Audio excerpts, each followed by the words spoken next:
So my name is Mala Ramakrishnan. I'm the founder and managing partner of Progressive Ventures. We invest in B2B SaaS AI first company, primarily seed stage only at this point. We're on Fund 1. We're a Vintage 24 fund. Some of our partners are in this room. Raise your hand if you're an investor in the fund. A couple of them are. And so far, we've invested in 24 companies. We've done a lot of focus on companies which have niche, like go-to-market focus, much more than, infrastructure play. And maybe I can be educated on how I can change that mindset. I'm just paranoid that the public cloud vendors and the foundational models are commoditizing deep tech, that there isn't an opportunity as much for founders. So that's Progressive Ventures. We're still fundraising. We'll start a fund 2, hopefully later this year or early next year. And Founders Creative is a non-profit organization, which is the reason why Google is hosting us here. We have 30,000 founders, investors, executives just in Silicon Valley. It is far more than I could have imagined we'll grow to. This has happened in just the last couple of years. And the mission of Founders Creative is to have 50% representation by women in every room that matters, because we're 50% of the population. And that has really changed a lot of things in terms of our perspectives on, what does it take to bring world peace, and try and move in that direction beyond just saying women matter. So in Founders Creative, we run an accelerator. The accelerator is the crown jewel of Founders Creative because I realized investing isn't sufficient. When you invest, we invest in the top accelerator-backed companies like Y Combinator and StartX and Skydeck, and you'll see, you go there, demo day, there'll be 200 founders, of which 5 women you'll find. You can really count them on one hand. And I don't know if there's bias. I cannot claim there is bias even today. I think it might be the case we don't have role models, we don't have enough venture scale ideas, maybe we don't think big enough. It could be many number of things. It could be a supply problem. And so Founders Creative is on a mission to figure that out and support more people starting companies from that perspective. So we run an accelerator. We have helped 24 companies get started this last year. And I think this year we probably do 40 companies. So you can think of the scale of the number of companies. Just Fund 1 will have 100 investments. And in addition, every year I'm helping 40 companies get started. So I can't name all the companies anymore. I can still name the founders, but I'm expecting that to continue to grow and to change. That'll be a good problem to have. So the reason we're doing this event today is to get our founders in front of all of you and for them to know what does it take to sell into a larger corporate environment, which is the only way I think that a company can actually become viable in the longer term. So with that, super excited. Why don't you introduce yourself? Yeah, definitely. Thank you. So my name is Pankaj Garg. I'm a corporate vice president at Microsoft. I've spent a lot of my career building infrastructures and the underlying layers that power Azure and the public cloud, and definitely now driving a lot of innovation in terms of building using AI, supporting AI workloads, as well as building capabilities that will enable a lot of AI usage. In terms of my experience, I started my career, I always wanted to work on the low-level systems, and I was very passionate about how does the operating system works, how does the hardware work. So I started my career in Hyper-V primarily, and I was building the hypervisor. And then along the way, Azure happened. There was a project that was just grassroots effort in some sense that was called Red Dog, and that was started by a group of people. And very soon, the management realized that has true potential, and that eventually grew into Azure as a full-fledged business. I joined Azure 10 years back, and it's been a wild ride, and I'm really excited to see how we are able to fuel the innovation that is driving the industry. A lot of growth is happening with the AI advent, and with really an exciting space to be in, a lot of hard challenges to solve, and a lot of opportunity to innovate and make a difference. Incredible. So tell us more about what that was like when Azure got started. Wasn't AWS already pretty far ahead? And then what happened there? Yeah, so I think AWS did a great job. That was also started very small, and it was, I guess at that time, back in 2008 timeframe, it was still early. There was a lot of skepticism around do we really want to move our data to the cloud and run in somebody else's environment? What is the safety of the data and things like that? So we were building Hyper-V, which was primarily targeted towards a private cloud environment. Like you take Hyper-V, it's a really, and VMware was really big at that time as well. So Hyper-V started as a virtualization offering that can be used to build a private cloud. And then along the way, a group of people, they thought of this idea and they started Project Red Dog, using the technology that we have built, but approaching that in a different way. That how do we enable people to build new applications that can just scale indefinitely, where you don't have to worry about managing the infrastructure, and just focus on your business logic. So that's when it started. And AWS was there, but it wasn't that big at that time. And I think around 2009, 10 timeframe, that's when things started to pick up a lot more. People started gaining confidence. And yeah, I think we are at the right time in the market to be able to truly pick up steam at that from that perspective. Yeah, I think Microsoft's strategy of just being an enterprise-focused company has really given Azure an edge, right? Because you can just go back to all these enterprises and now, voila, you have a customer base for your cloud services. Yeah, I mean, that definitely made a big difference, right? Microsoft was always an enterprise company, from Office to Exchange to our now Entra, right, or the Active Directory, right? We had deep penetration into the enterprise ecosystem.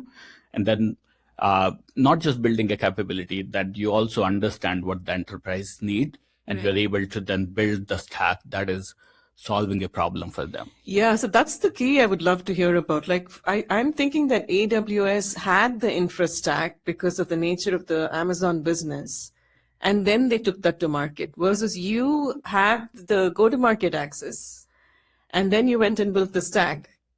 And you had to be innovative and really fast. So what was that like, and how did you go about it? I mean, I think at the end of the day, again, like, AWS is amazing as well, right? They've done a really good job starting with the public cloud and growing that business. On our side, like, we knew that what our strengths are, what we have to offer to our customers. But at the same time, I mean, these markets are very competitive, and you have to work like really fast, right? Execution makes a big difference. You can have the best ideas in the world, but if you miss on the timing, the business is not there. So yeah, early days of Azure, it was just like, in some sense, somewhat chaotic, somewhat like, running like a well-funded startup. It was just, very dynamic environment where people were just working day and night, and it's like, okay, we are here, we're going to make it happen. So I always felt that, it was, and I came from Windows background previously, which was a well-established business. So for me, coming to Azure was a change. It's like, okay, this is maybe how startups work. It's like you have an idea, you build it, you ship it in a week, no more like 1 year, 2 year cycles to ship something. And that's the speed that we were operating at. And of course, learning from customers along the way as to what they need. And I think that all helped Azure become successful in the end. So tell us about your own journey. Were you like hands-on writing kernel code in Windows operating system, and then you moved up? How did you grow up in your career, and how did that happen? I mean, that, I guess many of the people in the room be with similar background. I would assume that, at some point, all of us started as a programmer. It's like, I want to build things with my own hand, and I want to do this. So I started the same way.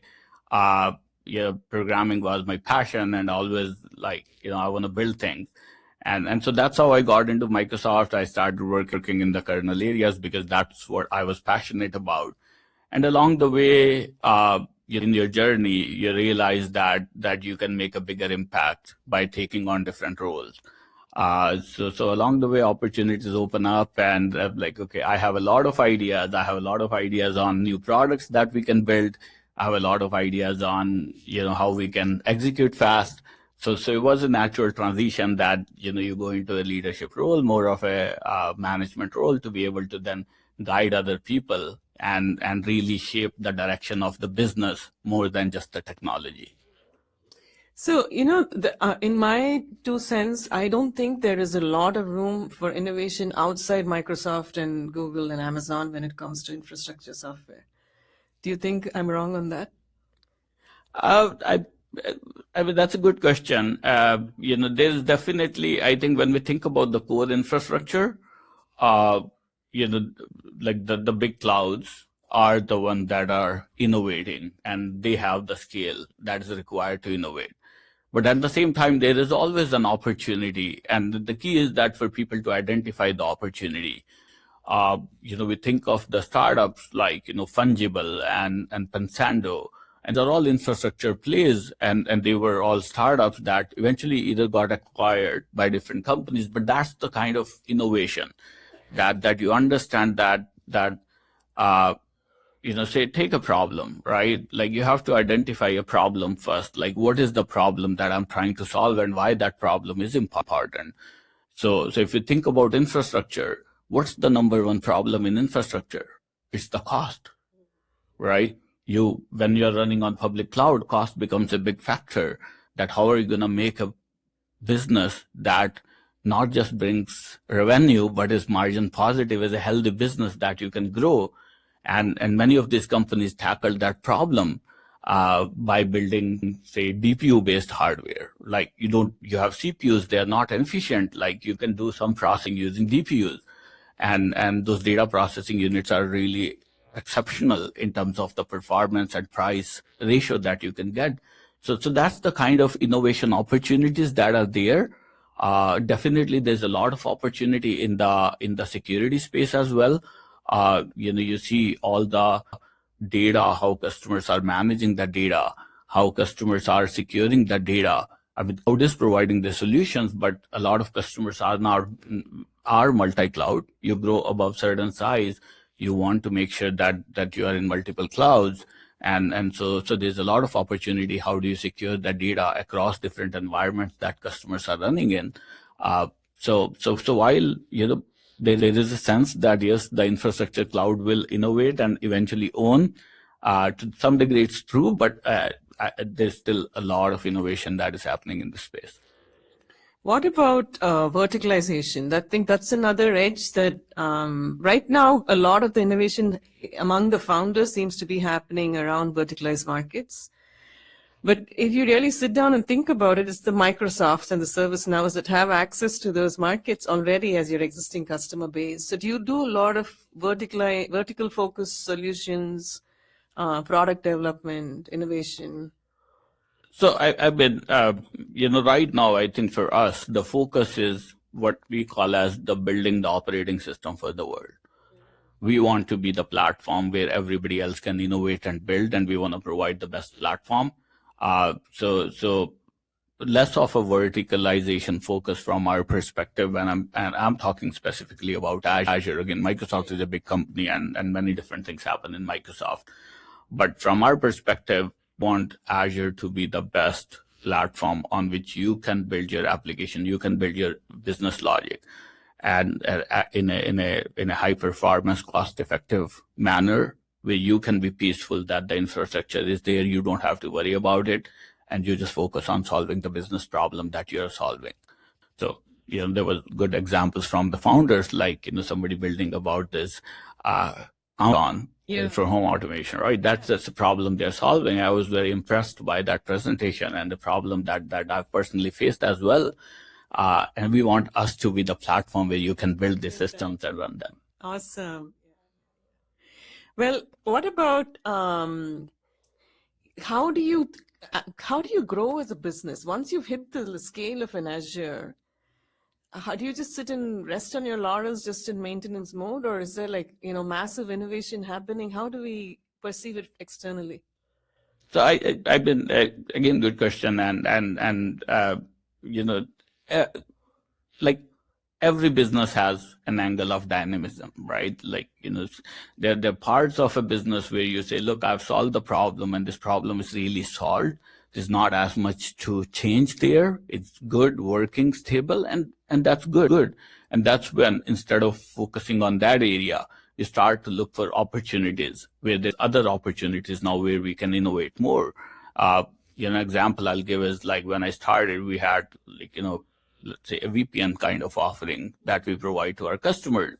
And that business in some sense is a well-defined business, and we were there, we, are providing what our customers need.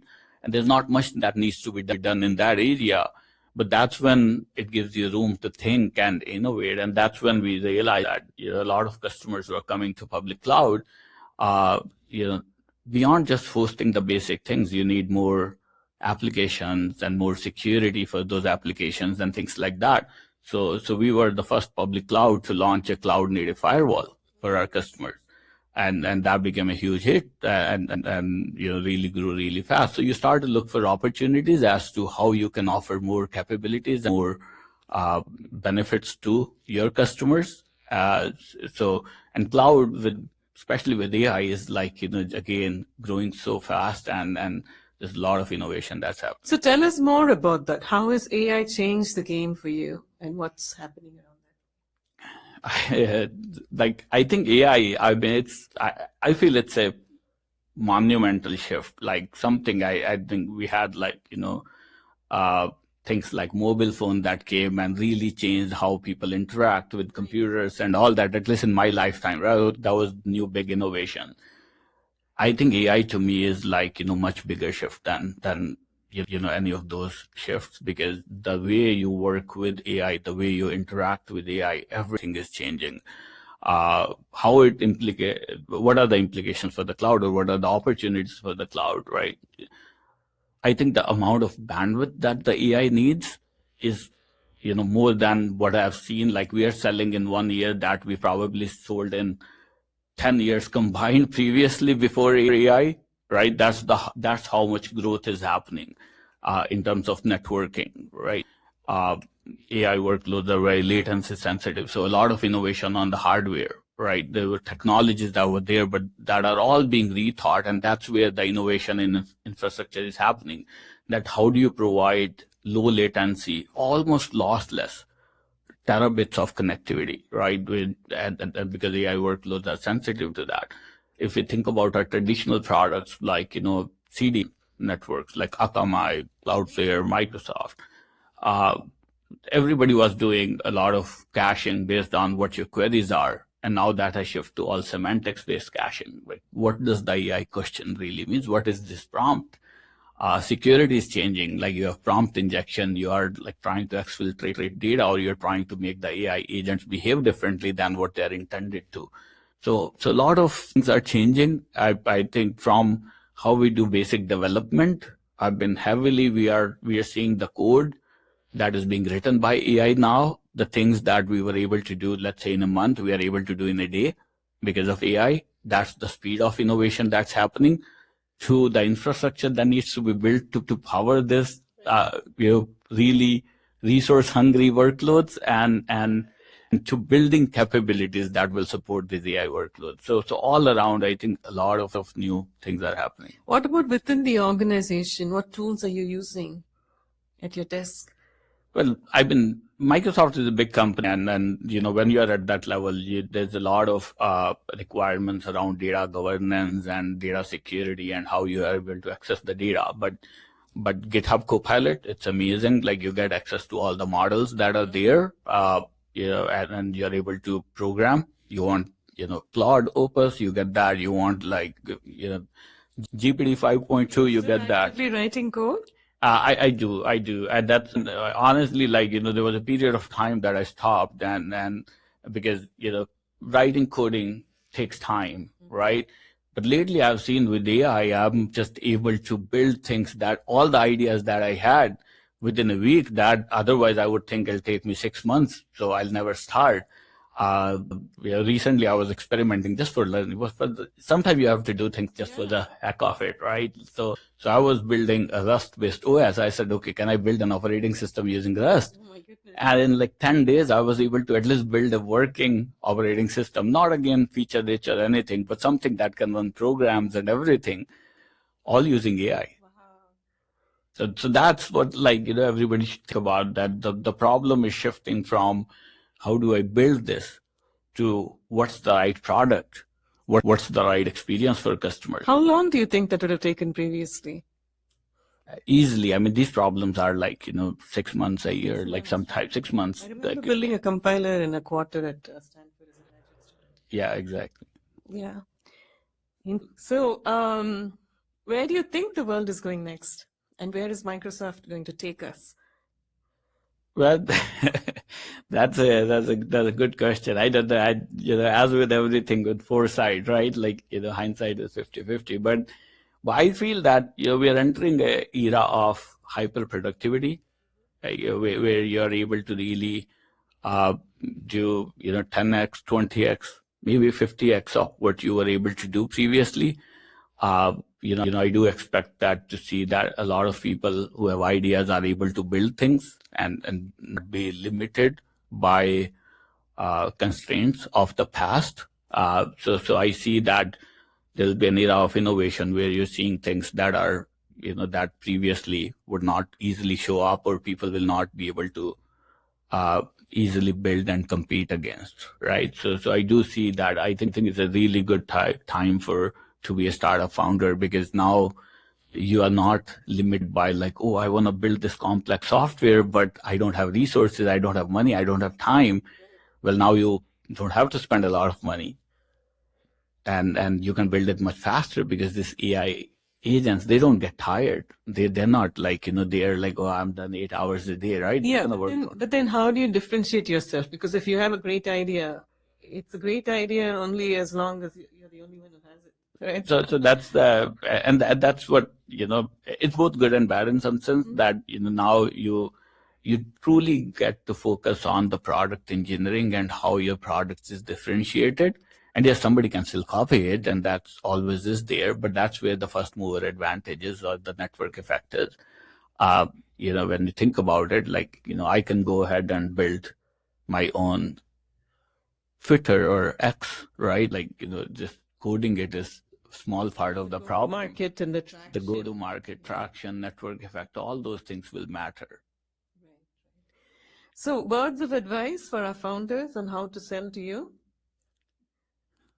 Yeah, I think, to me, it's always, really, and I think Shanti also, mentioned some of that, is like really focus on the problem that you are solving, understand that problem deeply, and spend as much time as possible to know that what you're solving is really a problem that needs to be solved. Because a lot of time we all have ideas, and the ideas look good on paper, but really knowing that this is the right idea, that's, takes a little bit more effort and a little bit more understanding of which market you're going into. And then, speed of execution matter. Like I always talk about, speed matters both in the right or wrong direction, because if you're going in the wrong direction, you'll find out sooner that you're going in the wrong direction. And if you're going in the right direction, you'll be so far ahead that it'll be hard for the people to catch you, right? So I think that the right idea, understanding the problem, and speed of execution, those are the two things I'll advise. Wonderful. So switching gears, tell us a book or a person or a podcast, that's inspiring that you'd recommend? It may sound cliche, but to me, I think, one person that personally has always inspired me is definitely Satya Nadella. I think Satya's story, if you just, I read about it, I see the challenges that were there in his life, maybe not professionally, but personally, and how somebody can really overcome those kind of challenges and still be there to have that energy and have that enthusiasm to be able to build things and solve problems. For that to me is like, on a personal level, that really inspires me, that all of us have challenges in our life, but what do we make of it is what defines us. Wonderful.